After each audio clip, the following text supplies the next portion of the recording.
कि जो भी काइनेटिक एनर्जी है उसको डबल कर देना चाहिए।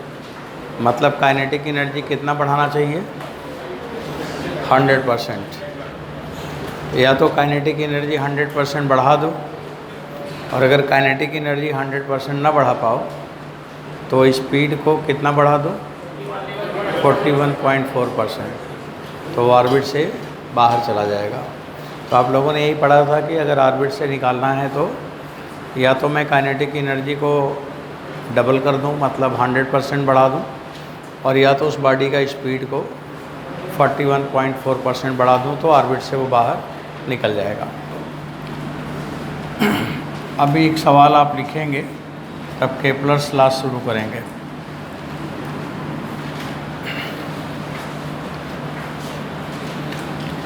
देखो क्वेश्चन ये है यहाँ पे,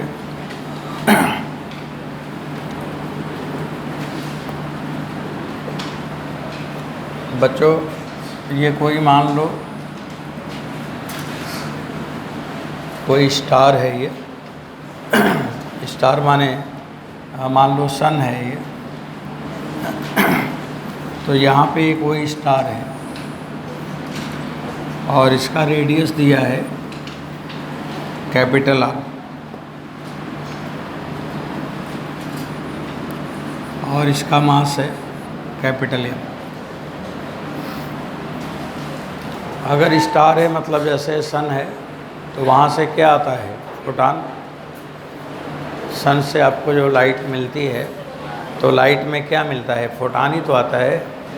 तो जो फोटॉन यहाँ पे हमारे पास आ रहा है वो कहाँ से आ रहा है? सन के सरफेस से आ रहा है। तो फोटॉन में उसकी एनर्जी क्या है? फोटॉन की एनर्जी क्या है?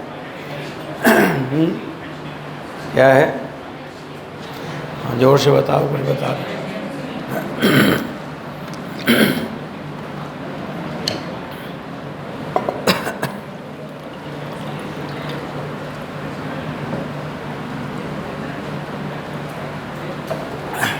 तो बच्चों फोटॉन की एनर्जी फ्रीक्वेंसी है। तो यहाँ पे मान लो कोई फोटॉन है, यहाँ से चला ये फोटॉन, तो इसकी जो फ्रीक्वेंसी होगी वो मान लो न्यू नॉट है। तो ये जब यहाँ से जाएगा आगे की तरफ से भी जाएगा, तो इसकी जो फ्रीक्वेंसी है ये यही रहेगा कि बदल जाएगा? मतलब जब ये आगे जाने लगेगा तो इसकी फ्रीक्वेंसी फोटॉन की जो दिखाया गया है उतना ही रहेगा कि बदलेगा? उतना ही रहेगा। क्यों बदलेगा? हाँ, अच्छा चलो मैं मान लेता हूँ बदल जाएगा। क्यों? अब पहले तो ये समझना है कि फोटॉन जब यहाँ से चलेगा तो उसकी जो फ्रीक्वेंसी, फोटॉन की एनर्जी क्या है? फ्रीक्वेंसी है। जैसे किसी बच्चे की एनर्जी क्या है? रिवीजन। किसी भी बच्चे का अच्छा रैंक लाना चाहता है, टॉप करना चाहता है, तो वो कैसे ला सकता है? केवल रिवीजन करने से। क्या करने से? रिवीजन। आप पढ़ते हैं, पढ़ने से ज़्यादा ज़रूरी है कि जो पढ़ें वो भूलने ना पाएँ। उससे ज़्यादा ज़रूरी है कि वो भूलने ना दें। पता चला कि एक तरफ से पढ़ते जा रहे हैं और एक तरफ से भूलते जा रहे हैं, तो सब ले दे के तो चौपट हो गया। इसलिए इस फोटॉन की जो एनर्जी है ना वो फ्रीक्वेंसी है, और जब यहाँ सरफेस से फोटॉन चलेगा तो जैसे जैसे आगे जाएगा तो इसकी फ्रीक्वेंसी घटेगा। तो मैं ये पूछ रहा था कि क्यों घटेगा? क्योंकि फोटॉन का अपना मास होगा। फोटॉन का मास होता है ना, आपने पढ़ा था मोमेंटम में, तो फोटॉन का मास है। तो जब ये फोटॉन आगे जाने लगेगा तो ये ग्रेविटेशनल फोर्स के कारण इसकी एनर्जी घटने लगेगी। तो आप लोगों से क्वेश्चन में ये पूछा है कि इस फोटॉन की फ्रीक्वेंसी इनफाइनाइट डिस्टेंस पे कितनी होगी। अब सन से अगर मेरे पास फोटॉन आ रहा है तो उसकी फ्रीक्वेंसी यहाँ पे क्या होगा। और दूसरा चीज़ ये हमें पता करना है कि हमारे लिए कौन सा स्टार अच्छा है। हमारे लिए कौन सा स्टार अच्छा है? वो स्टार अच्छा होगा जिससे हमें ज़्यादा फ्रेक्वेंसी का फोटॉन मिले, वही अच्छा होगा ना। कि आपको, जैसे आपके लिए कौन सा इंस्टीट्यूट अच्छा है, तो आपके लिए वही इंस्टीट्यूट अच्छा है जहाँ पे आप यहाँ से निकलें तो आपका नाम ज़्यादा हो। यही तो है ना, लोग क्या करता है, सभी बच्चे तो एक ही जैसे हैं। एक बोलता है कि मैंने आईआईटी से बीटेक किया है, और एक बोलता है मैंने मोतीलाल से किया है, और एक बोलता है मैंने यूनाइटेड या शंभूनाथ से किया है। तो नाम का अंतर हो गया कि नहीं। तो यही है कि हमारे लिए कौन सा स्टार अच्छा है, तो हमारे लिए स्टार वो अच्छा है जहाँ से फोटॉन आए तो उसकी फ्रेक्वेंसी ज़्यादा मिले। तो क्वेश्चन में ये पूछा जाता है कि हमारे लिए कौन सा स्टार अच्छा है। आंसर है, ऑप्शन है, जिसका मास ज़्यादा हो, दूसरा जिसका मास कम हो, तीसरा मास ज़्यादा हो रेडियस कम हो, चौथा मास कम हो रेडियस ज़्यादा हो। तो मास क्या हो, कम हो और रेडियस ज़्यादा हो। अब आपको ये पता करना है कि इस फोटॉन की फ्रेक्वेंसी इनफाइनाइट डिस्टेंस पे कितना होगा। तो यहाँ पे कितना फ्रेक्वेंसी है, न्यू नॉट। तो आप लिखो यहाँ पे नीचे, find frequency of photon at large distance. Find frequency of photon, frequency of photon at large distance, at large distance. Large distance से मतलब होता है इन्फिनिटी से, आपको इन्फिनिटी पे बताना है।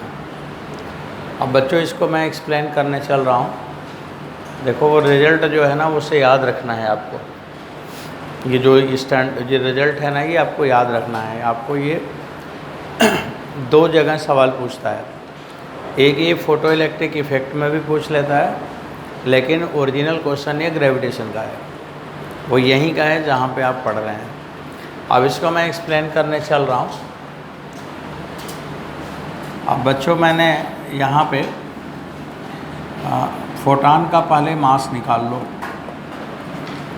इस साइड में मास ऑफ फोटॉन हम लिख रहे हैं।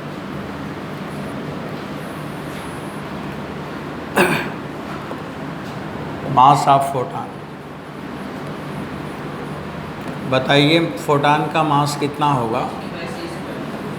तो अगर फोटॉन का मास पूछा जाए तो आप लोगों को ये पता है कि h बराबर होता है mc²। फोटॉन वही है जिसका दो नेचर हो, वेव नेचर भी है और डुअल नेचर भी, मतलब पार्टिकल नेचर भी, मीनिंग डुअल नेचर हो, दोनों नेचर हो। तो यहाँ पे फोटॉन का जो मास होगा ना वो hν/c² होगा। बच्चों ये फोटॉन का मास है। अभी यहाँ पे न्यू नॉट है, ये आगे बढ़ रहा है, आगे आते आते यहाँ पे आ जाएगा। तो इस फोटॉन का फ्रेक्वेंसी मान लो न्यू हो गया। अब थोड़ा सा और आगे जाएगा तो इस फोटॉन की फ्रेक्वेंसी थोड़ा कम हो जाएगा। क्या हो जाएगा, न्यू माइनस डी न्यू हो जाएगा। यहाँ पे जब चला था तो ये लोकेशन क्या है, x बराबर r है, x बराबर r है, ये सेंटर से डिस्टेंस लेते हैं। और जब यहाँ पे हम निकालेंगे तो ये कहाँ पे है, x पर है, वो x बराबर r ये वाला लोकेशन है। और अब ये कितनी दूरी पर है, डिस्टेंस x पर है यहाँ पर। और ये कितना और आगे चला, dx चला, और इस dx चलने पर इसकी एनर्जी में डिक्रीमेंट हो गया। इसकी एनर्जी कितनी घट गई, यही h/d⁻। एनर्जी में है ही क्या है, फ्रेक्वेंसी ही तो है, और तो कुछ है नहीं, बाकी प्लैंक का कांस्टेंट हो जाएगा। बच्चों ये फ्रेक्वेंसी न्यू और यहाँ पे क्या हो गया, न्यू माइनस डी न्यू। ये समझ में आया। अब देखो जब यहाँ पे ये फोटॉन होगा तो इस फोटॉन का मास बच्चों m बराबर आप लिखोगे इस जगह hν/c²। अब यहाँ पे आपने लिखा m = hν/c²। इसी मास का फोटॉन थोड़ा सा आगे चलता है तो उसका फ्रीक्वेंसी थोड़ी घट जाती है। अब आपको ये पता करना है कि ये आगे चला तो आखिर ये इसकी फोटॉन की फ्रीक्वेंसी घट क्यों गई। तो घट इसलिए गया कि इधर की तरफ इस फोटॉन पर एक फोर्स लग रहा है, और ये फोर्स कौन लगा रहा है? ये स्टार लगा रहा है, और ये स्टार का फोर्स F इधर है और ये जा किधर रहा है? इधर जा रहा है। तो फोर्स F डिस्प्लेस हुआ dx, और दोनों के बीच का एंगल कितना है? 180। तो ये जो वर्क डन होगा वो क्या हो जाएगा? माइनस हो जाएगा। यही है ना। इसका मतलब ये फोटॉन वर्क किया अगेंस्ट ग्रेविटी, और जब ग्रेविटी के अगेंस्ट वर्क करेगा तो उसकी एनर्जी थोड़ी कम हो जाएगी।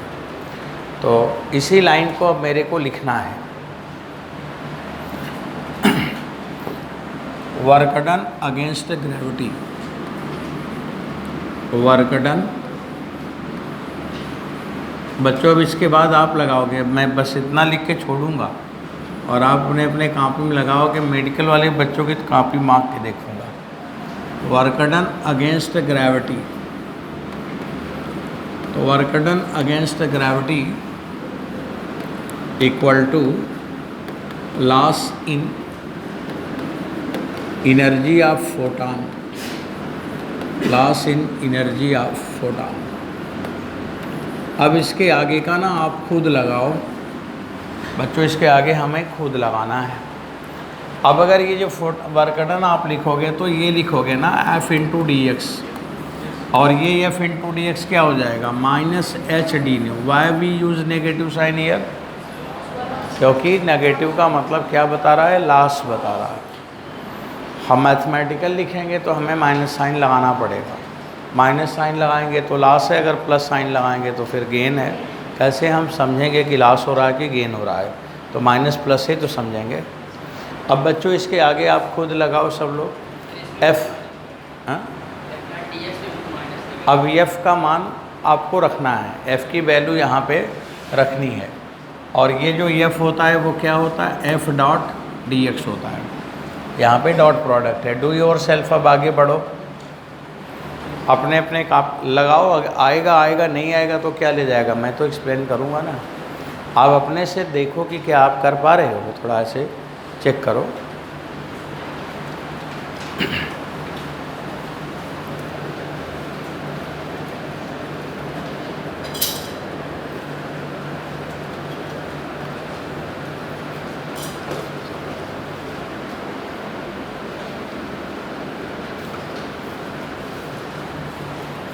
ये फिगर पहले बनाओ, फिर आगे बढ़ाता हूँ मैं।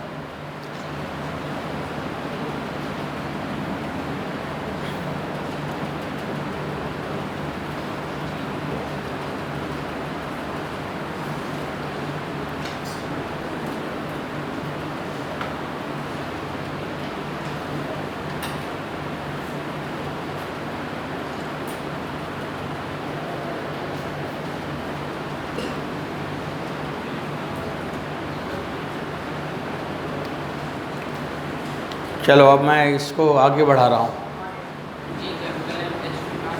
हाँ बोलो।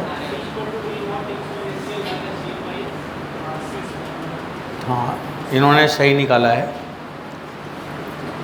इनका आंसर सही है। न्यू बराबर कितना आया? न्यू नॉट एक्सपोनेंशियल आया होगा माइनस जी एम अपान कैपिटल आर, और सी स्क्वायर भी रहा होगा। अब बच्चों जिनके पास अभी आंसर नहीं, देखो मैं लगाता हूँ। देखिए आप लोग, अभी आप यहाँ पे सब वैल्यू बस ऐसे लिखवाते जाओ। F आपने इधर लगा दी, dx उधर लगा दी, तो नेगेटिव साइन आ गया। अब आप यहाँ पे नेगेटिव साइन लिखेंगे।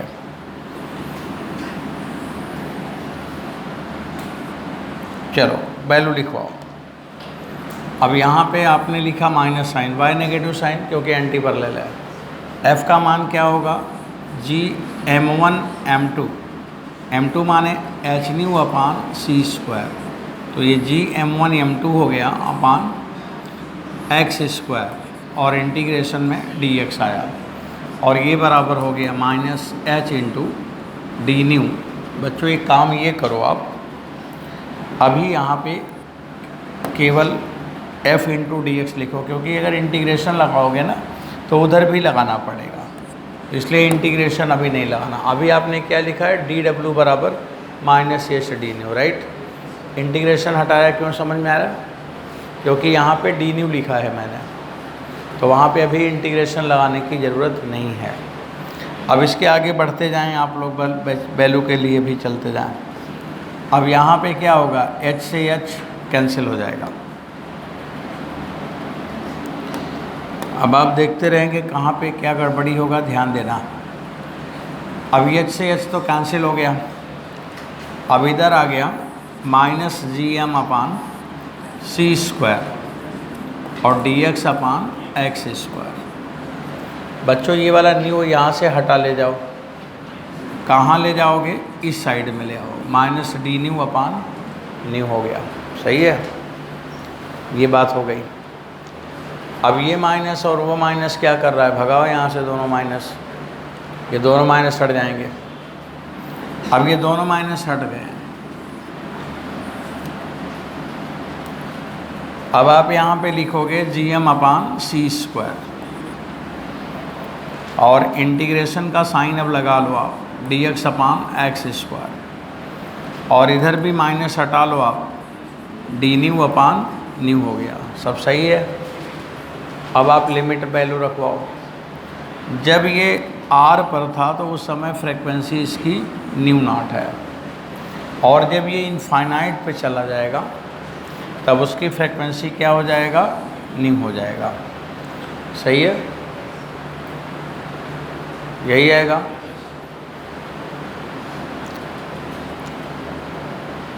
अब आप देखो, आप यहाँ पे ये वैल्यू लिखा हुआ है, अब डी एक्स अपान एक्स स्क्वायर करोगे तो क्या आ जाएगा, माइनस वन बाई एक्स आ जाएगा, ठीक है, और वहाँ पे क्या आ जाएगा, डी न्यू बाई न्यू आ जाएगा।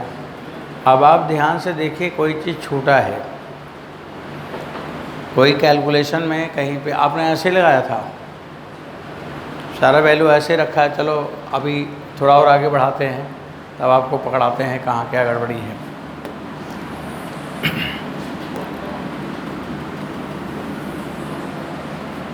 ठीक है, ठीक है, आप ऐसे बढ़ते चलिए, अभी पहले से बढ़ो।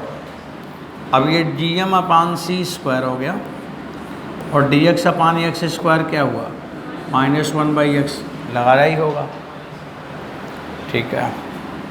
लिमिट कहाँ से कहाँ तक ले गए, आर से इनफाइनाइट ले गए, और यहाँ पे बच्चों ये लॉग हो जाएगा ना, log new upon new not हो जाएगा, सही है। अब हम माइनस को बाहर कर लेंगे, ये माइनस को क्या करेंगे, बाहर कर लेंगे। तो जब माइनस को बाहर कर लोगे तो फिर एक नेगेटिव आ जाएगा। नेगेटिव कैसे आएगा, समझ में आ रहा है, लिमिट रखने पर। और जब अगर आप इसको लिखोगे तो यहाँ पे फ्रीक्वेंसी में डिक्रीज नहीं आएगा, इंक्रीज आ जाएगा। आपने कहीं पे क्या छोड़ा है, अब उसे देखना चाहिए कि आपने क्या छोड़ दिया। आपने कौन सी चीज़ छोड़ी है, यहाँ पे जब f इंटू डी एक्स लिखा है, तो जब देखो हम मैथमेटिक्स लगाते हैं, मैथ, तो उसमें फोर्स ग्रेविटेशनल है तो उसका साइन लिखना है। फोर्स क्या है, ग्रेविटेशनल ना, तो उसमें साइन क्या लगता है, माइनस, वो साइन आपको लिखना है। और जो 180 वाला है वो भी लिखना है, समझ आया। एक तो डॉट प्रोडक्ट का साइन और एक एफ का साइन, दोनों साइन लेना है आपको। अब अगर यहाँ पे एफ का साइन आपने माइनस लिया तो डॉट प्रोडक्ट का भी तो कास 180 आना चाहिए। अब अगर कास 180 आप लेंगे तो एक माइनस और आता ना, तो बच्चों बस वही छूट गया था। तो जब कोई, देखो ये आपको बहुत जगह ज़रूरत पड़ेगा, जब कोई थ्योरी आप लिखो, जब भी कोई थ्योरी लिखो, अगर उसमें साइन आता है थ्योरेटिकल तो उसे छोड़ना नहीं है। कौन सा साइन, थ्योरेटिकल साइन को आपको नहीं छोड़ना है। अब अगर यहाँ पे कास 180 आप ले लेते यहाँ पे, तो यहाँ पे कास 180 लिखते, एफ का मान तो नेगेटिव आता ही है, कास 180 भी आपको लिखना था। और जब ये कास 180 ले लेते तो फिर यहाँ पे क्या हो जाता, ये भी माइनस हो जाता। और ये भी माइनस हो जाता, तब बच्चों यहाँ वाला ये माइनस प्लस में बदल जाता और ये वाला माइनस हो जाता। अभी सही हो गया। अब वो माइनस को माइनस रहने दो, इधर चेंज हो गया, ठीक है। अब इसके आगे देखो आपका कैलकुलेशन बढ़ता चला जाएगा। अब जैसे ये log आपने लिखा यहाँ पे, तो चाहो तो ये माइनस को, उस माइनस को यहीं पे लिख लो या इधर भी शिफ्ट कर सकते थे। अब वो माइनस जहाँ है वहीं पे रहने दो। आगे अब देखो, अब इसके आगे का कैलकुलेशन करो बच्चों। इसके आगे का जब कैलकुलेशन करोगे तो आपको क्या लिखना है, GM/c², और माइनस अगर हटाना है तो पहले अपर लिमिट, पहले लोअर लिमिट रख लो और फिर अपर लिमिट लिख लो, और ये वैल्यू हो जाएगा -ln μ/μ0। अब 1/∞ तो 0 हो जाएगा। तो बच्चों यहाँ पे आपको मिलेगा GM/RC² = -ln μ/μ0। log अगर हटाना होगा तो क्या करोगे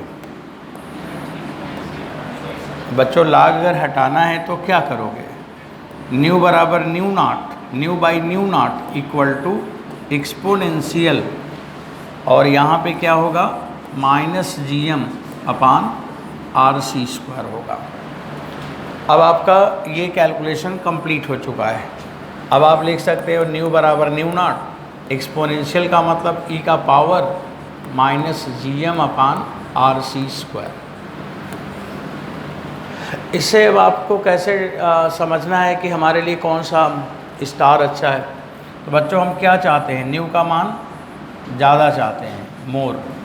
अब ये ज़्यादा कब होगा, देखो e का पावर में माइनस है तो -m लिखा है, तो इसका मतलब मास के इन्वर्स है, और इन्वर्स ये और उसका एक इन्वर्स नीचे r, इन्वर्स माने माइनस फिर नीचे r तो फिर इन्वर्स, तो इन्वर्स का इन्वर्स माने डायरेक्ट। तो बच्चों न्यू मोर तो r ज़्यादा होना चाहिए और मास कम होना चाहिए, बस ये वाली पॉइंट आपको ध्यान रखना है। और कैसे आ रहा है वो एक्सप्रेशन पूछे तो ये जो कॉन्सेप्ट है इसको स्टीफन हॉकिंस ने बताया था। ये स्टीफन हॉकिंस ने जब बताया, इसके बाद तब आपके सिलेबस में इसको ऐड किया गया है, और ये 2004 या 5 में इस पे लोगों ने काम किया था। तब उस समय ये पकड़ में आया कि अच्छा फोटान पे ग्रेविटी का बहुत तगड़ा असर है, और उसने सारे एक्सपेरिमेंट कर करके ये सब चीज़ को निकाला था। तो इसीलिए इम्पॉर्टेंट है आपके सिलेबस का। तो चलो बच्चों, ये आपको पता चल गया कि आपके लिए कौन सा स्टार अच्छा है, और हमने देखा कि ग्रेविटेशन का इफेक्ट स्टार पे है। इसी तरह से एक और एग्जाम्पल आपको बताते हैं, हटाया जाए। अब इसे नोट हो गया। अब मैं इतना धीरे धीरे लगाया तो नोट तो कर ही लिए होंगे। अब आगे देखो, अब जैसे मान लो दूसरा कहानी समझिए आप। हर बॉडी का अपना क्या है, एस्केप वेलोसिटी है। जितने भी प्लैनेट हैं उसके अपनी एस्केप वेलोसिटी है। तो एस्केप वेलोसिटी क्या होता है, एस्केप वेलोसिटी जो हम लोग पढ़ते हैं वो किसकी प्रॉपर्टी है, जो बॉडी हम वहाँ से प्रोजेक्ट कर रहे हैं उसकी, या जिस सरफेस पे बॉडी है उसकी, जिस सरफेस पे बॉडी है उसकी, वो उसकी प्रॉपर्टी है। जैसे मान लीजिए कि आप किसी से कुछ सीख रहे हैं और उसके पास कितना ज्ञान है आपको नहीं समझ आता, तो आप उसे कभी छोड़ के जाएंगे नहीं, क्योंकि आप उसका एंड नहीं जान पा रहे हो। जब तक आप किसी का एंड नहीं जानते हो तब तक आपका उसके लिए अट्रैक्शन होता है, और जिस दिन आप उसका एंड जान जाओगे उसी दिन अट्रैक्शन समाप्त, उसी दिन उससे अटैचमेंट समाप्त, उसी दिन आप दूसरा डाल, दूसरा रास्ता, दूसरा पेड़ देखने लगेंगे कि अब किस जगह बैठें, किस जगह जाएं। ये नेचर का लॉ है।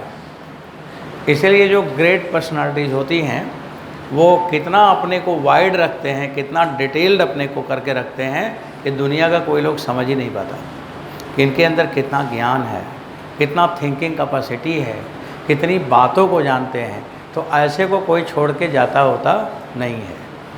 और जब आपको पता चल जाए कि हो गया हमारे गुरुजी का लिमिट समाप्त, हाँ, तब इसके बाद फिर अगला गुरुजी तलाशते हैं कि अब हमारे ये गुरुजी से अच्छे वो वाले हैं, उधर चलते हैं।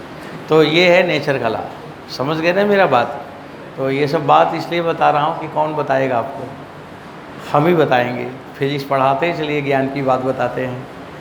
तो जो एस्केप वेलोसिटी है वो किसकी प्रॉपर्टी है? उस मटेरियल की प्रॉपर्टी है जिस पे बॉडी है।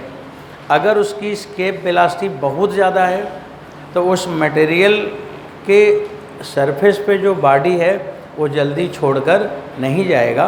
वो तभी जाएगा जब उसको आभास हो जाएगा कि इससे भी ज़्यादा अब मेरे अंदर क्वालिटी है, तब वो क्या करेगा? छोड़ देगा। जैसे यहाँ पे कोचिंग टीचर सब पढ़ा रहे हैं, जिस दिन उनको पता हो जाएगा कि अब मैं ज़्यादा ज्ञानी हूँ तो वह यहाँ नहीं पढ़ाएंगे, वो दूसरी कोचिंग पक्का खोलेंगे। ये नियम है।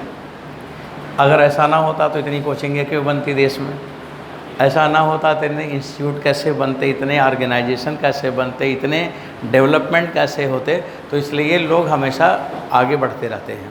आप किसी हॉस्पिटल में काम कर रहे हो, डॉक्टर साहब आपको डांटा है ये काम करो ये काम करो, जब आपको लगा कि अब मैं इनसे भी ज़्यादा अच्छा हो गया हूँ, तब आप क्या करोगे? दूसरा अस्पताल खोल दोगे। यही है नेचर, इसे मानना चाहिए, ठीक है? और अगर इसे नहीं मानोगे तो आप पिछड़ जाओगे, आप आगे नहीं बढ़ पाओगे, ठीक है? ये प्रोफेशनल लाइफ की मैं बात कर रहा हूँ। और फिजिक्स क्या है? प्रोफेशनल और रियलिस्टिक दोनों है। तो प्रोफेशनल और रियलिस्टिक दोनों है। तो चलो मैं वही समझाने जा रहा था कि एस्केप वेलोसिटी किसकी प्रॉपर्टी हो गई? उस बॉडी का जहाँ से हम बॉडी को प्रोजेक्ट करने वाले हैं। तो चलिए मैं एक एग्जांपल दिखाता हूँ, मैं क्या बताने जा रहा था उसको सुनो।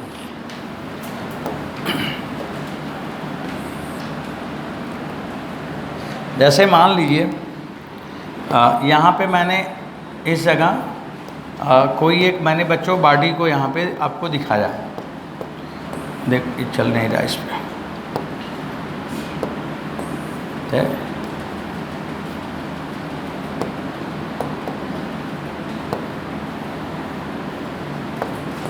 ये एक बॉडी है यहाँ पे और इसका मास कुछ होगा। अब इसका मान लो कि रेडियस r है यहाँ पे बच्चों, ये रेडियस इसका r है और इसका मास m है, राइट? अब अगर इसका रेडियस r है और इसका मास m है तो इस बॉडी का इसका यहाँ पे अपना एस्केप वेलोसिटी इसको हमें पता है कि √2gm/r है। इसका मतलब इसकी स्ट्रेंथ हमें पता है। अब इसकी स्ट्रेंथ कितनी है? √2gm/r है। अब यहाँ पे एक अगर मान लीजिए बच्चों यहाँ पे हमने लिखा कि m लेस है, m हाई है, ज़्यादा है, m मोर है और r लेस है, तो एस्केप वेलोसिटी क्या हो जाएगा? ज़्यादा हो जाएगा। अब एस्केप वेलोसिटी बहुत ज़्यादा हो जाएगा, वेरी हाई।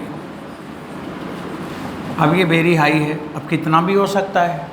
अगर मान लो r को लगभग मैं 0 मान लूँ, बहुत छोटा मान लूँ, डेंस स्टार जिसे बोलते हैं, dense star, neutron dense star जो नाम आता है वो इसी बात का आता है कि r को लगभग हमने क्या मान ली? 0 मान ली। तो एस्केप वेलोसिटी कितनी हो जाएगी? इनफाइनाइट।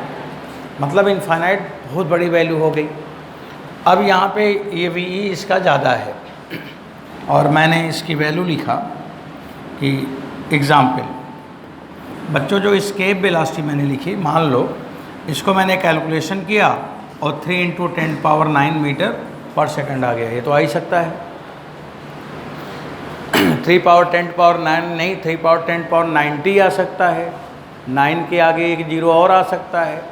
एस्केप वेलोसिटी तो कितना भी हो सकता है। अब ये मान लीजिए कि ये बॉडी है ना जिसका एस्केप वेलोसिटी लिखा है 3 × 10⁹ मीटर पर सेकंड। बच्चों उधर से कहीं से ये लाइट चली आ रही है। कौन सी लाइट?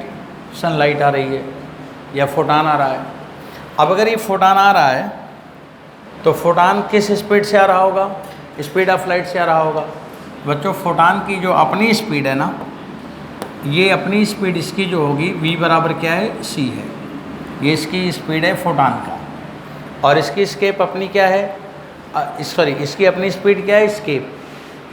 अब ये फोटान आया, अब जैसे आप लीजिए पत्थर, आपने किसी पत्थर को यहाँ से ऊपर फेंका, आपने पत्थर को फेंका कि भाग जाओ ऊपर, लेकिन वो पत्थर ऊपर जाता है क्या, थोड़ा ऊपर जाएगा लौट के आएगा। जैसे कोई किसी को बोला धक्के मार के कि भाग जाओ दोबारा मत दिखाई देना, लेकिन वो फिर लौट के आता है। क्यों लौट के आया, क्योंकि जानता है कि ये ज़्यादा पावरफुल है, इसकी ज़रूरत है हमें। और अगर उसके अंदर ज़्यादा पावर रहा होगा और हमने बोला भाग जाओ यहाँ, तो कभी लौट के आएगा, कभी नहीं लौट के आएगा। अपना दूसरा जहाँ बसा देगा, अपना दूसरा साम्राज्य स्थापित कर देगा, और यहाँ जैसा यहाँ से बड़ा वो बना लेगा, क्योंकि उसके अंदर अपनी काबिलियत थी। और अगर काबिलियत नहीं है तो छोड़ के जाएगा, चाहे धक्के मार मार के भगाओ तब भी लौट के आएगा। अब यहाँ से हमने पत्थर को फेंका तो पत्थर की स्पीड क्या है, कम है, और अर्थ का एस्केप स्पीड क्या है, ज़्यादा है, तो वो कभी नहीं जाएगा। आप चाहे जितना उसको फेंको लौट के आएगा यहीं पे। और अगर कहीं उसकी स्पीड पत्थर की ज़्यादा हो गई तो क्या ये लौट के आएगा, कभी नहीं लौट के आएगा, चाहे जितना बुलाओ कभी नहीं लौट के आएगा। अब यहाँ पे ये जो बॉडी है इसकी स्पीड क्या है, c है, और इसका स्पीड क्या है 3 × 10⁹। और बच्चों इसका स्पीड क्या है, अगर यहाँ पे हम v बराबर लिख दें तो लिखेंगे ना 3 × 10⁸ लिखेंगे। ये 3 × 10⁸ मीटर/सेकंड है। अब बच्चों इसकी स्पीड तो बहुत है ना 3 × 10⁸। अब ये लाइट, ये आदमी एक यहाँ पर देख रहा है, ये आदमी है देख रहा है। अब ये लाइट जब लौट के जाएगी तब उसे दिखेगा ना। अब बताइए लाइट यहाँ से लौट के जा सकती है, नहीं जा सकती। क्यों, क्योंकि उसकी स्पीड ही कम है, एस्केप स्पीड से तो कभी इसे नहीं छोड़ सकता।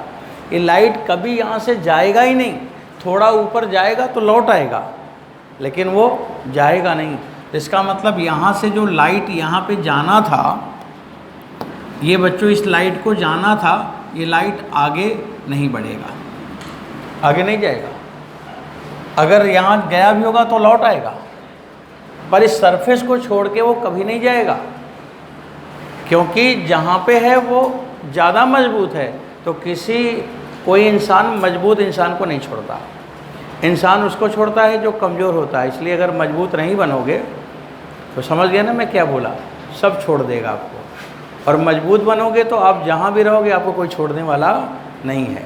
तो मजबूत इंसान को कोई नहीं छोड़ता, ये लाइट भी नहीं छोड़ता। अभी नहीं जाएगा, अब जब नहीं जाएगा तो बेचारा देख पाएगा, वो नहीं देख पाएगा। तो जब वो नहीं देख पाएगा तो उसको सामने क्या दिखेगा, इधर भी लाइट दिख रहा है